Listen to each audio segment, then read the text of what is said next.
DPA news Marathi, शोध सत्य बातमीचा.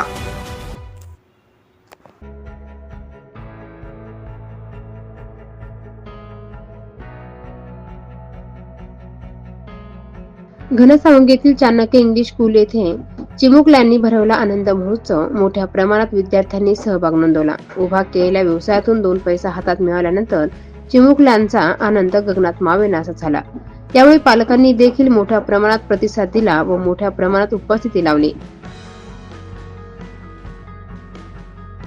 यावेळी सर्वांचे आभार संचालक सपाटे मॅडम, मुख्याध्यापिका व यांनी सर्वांचे आभार मानले. DPA न्यूज साठी प्रतिनिधी रमेश पवार, घनसावंगी. ताज्या घडामोडी व अपडेट जाणून घेण्यासाठी आताच DPA न्यूज चॅनलला सबस्क्राईब करा आणि बेल आयकॉन क्लिक करायला विसरू नका.